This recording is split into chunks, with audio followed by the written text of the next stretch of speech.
ஜனவரி 14ஆம் தேதியுடைய முக்கிய நிகழ்வுகள் தான் பார்க்க போகிறோம். 3ஆம் பானிபட் போர் நடைபெற்ற நாள் வந்து பார்த்திங்கன்னா ஜனவரி 14, 1761 நடைபெற்றிருக்கும்.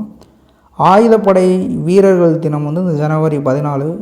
மெட்ராஸ் மாநிலம் தமிழ்நாடு என பெயர் மாற்றம் செய்யப்பட்ட நாள் ஜனவரி 14, 1969 நடைமுறைக்கு வந்திருக்கும். ஆயுதப்படை வீரர்கள் தினம் இது ஜனவரி 14ஆம் தேதி வந்து கொண்டாடப்படும்.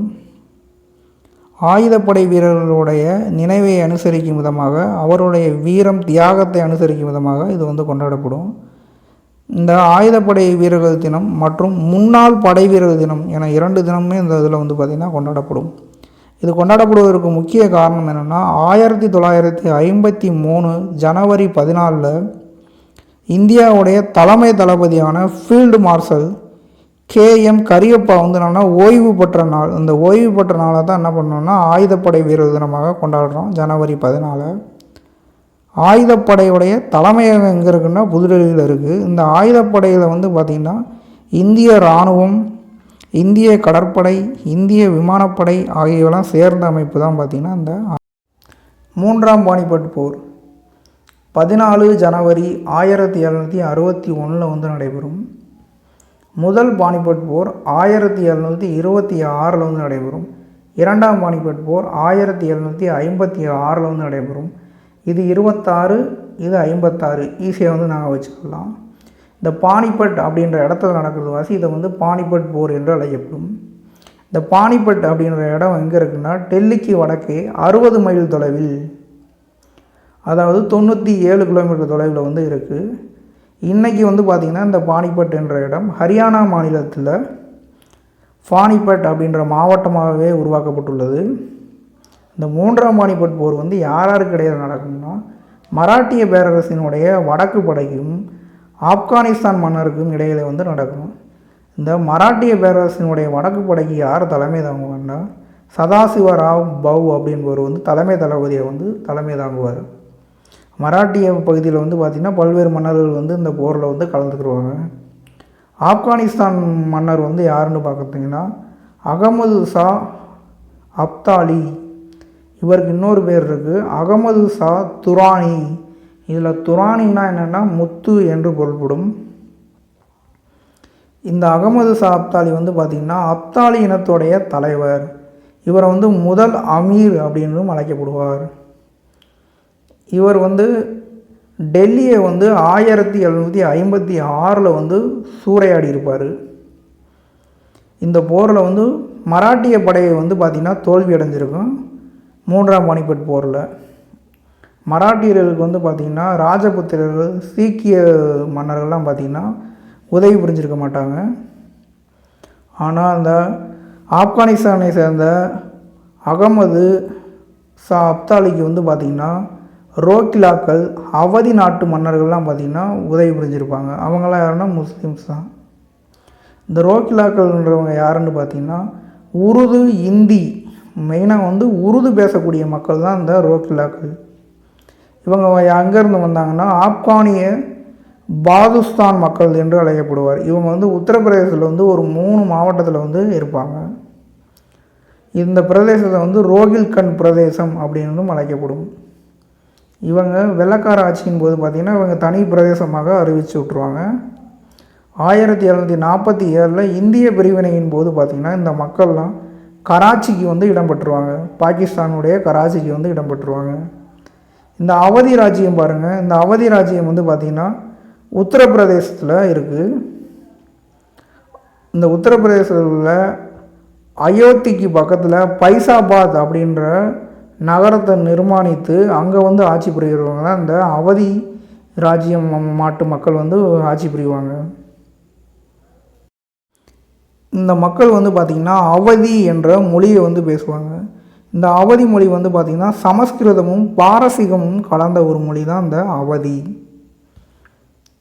இவங்க வந்து பார்த்திங்கன்னா பிரிட்டிஷார் ஆட்சியுடைய 1758 வாரிசிலப்பு கொள்கையின்படி பார்த்திங்கன்னா அவதி ராஜ்யத்தை வந்து பிரிட்டிஷார் வந்து இணைச்சி கொள்வாங்க. இந்த அவதி நாட்டில் இருந்து பார்த்திங்கன்னா ஆப்கானிஸ்தான் மன்னருக்கு வந்து நவாப் ஜூர் உத் தௌலா அப்படின்பவர் வந்து உதவி புரிஞ்சிருப்பார்.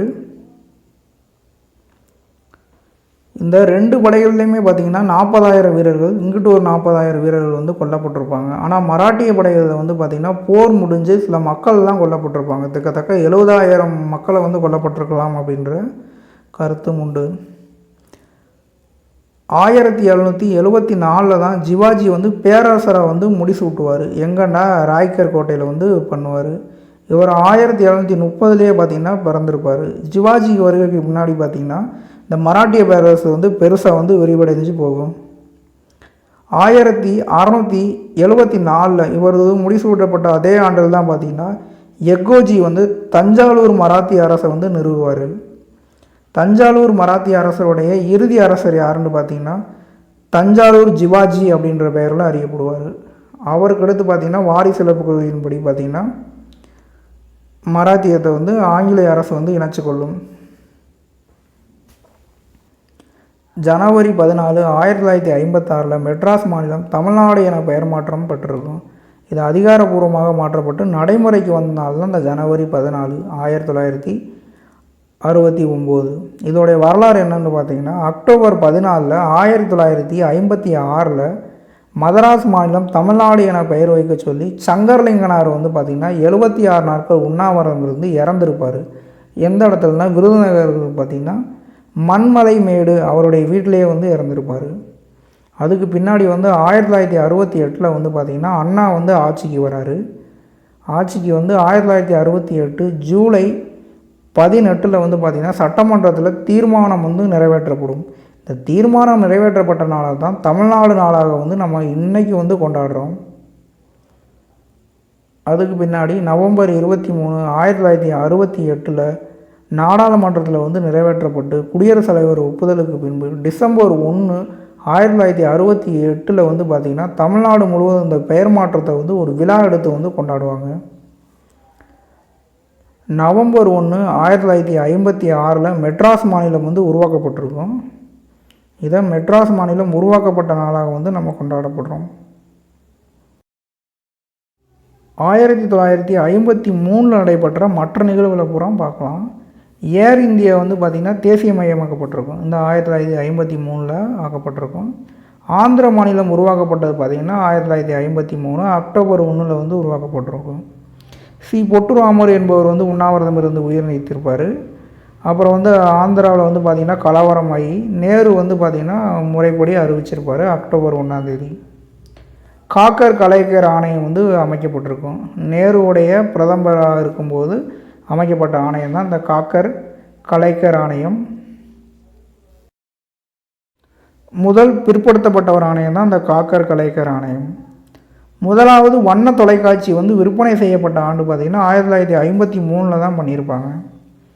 அடுத்து வந்து பாருங்கள் 1969 நடைபெற்ற மற்ற நிகழ்வுகளை பார்க்கலாம். அப்போலோ 11 வந்து பார்த்திங்கன்னா சந்திரன் அடைஞ்சு நீல் ஆம்ஸ்ட்ராங் வந்து பார்த்திங்கன்னா கால் அடி வந்து எடுத்து வச்சுருப்பார். அது 1969 தான் நடைபெறும். இந்த அப்போலோ 8 என்பது தான் பார்த்திங்கன்னா விண்வெளிக்கு மனிதனை ஏற்றிச் செல்லும் திட்டம். இதே ஆண்டில் தான் பார்த்திங்கன்னா நம்ம வந்து முதல் விண்வெளி ஆராய்ச்சி மையத்தை வந்து நிறுவியிருப்போம். 1969 அண்ணா வந்து இறந்துருப்பார். கருணாநிதி வந்து முதலமைச்சர் ஆகியிருப்பார். 1969 இந்திரா காந்தி அம்மையாரால் பார்த்திங்கன்னா 14 வங்கிகள் தேசியமயமாக்கப்பட்டிருக்கும். அதுக்கடுத்து ஒரு 6 வங்கி 1980 வந்து தேசியமயமாக்கப்பட்டிருக்கும். தருமாம்பாள் வந்து 69 வயதில் வந்து பார்த்திங்கன்னா 1969 இறந்துருப்பாங்க. 69. முதல் விண்வெளி ஆராய்ச்சி மையம். ராஜமன்னார் குழு மத்திய மாநில அரசுகளுக்கு இடையான உறவுகளை ஆராய அமைக்கப்பட்டிருக்கும். கருணாநிதியால் அமைக்கப்பட்டிருக்கும். இது 1969 அமைக்கப்பட்டிருக்கும். இதோடைய அறிக்கை வந்து 1971 வந்து சமர்ப்பிக்கப்பட்டிருக்கும்.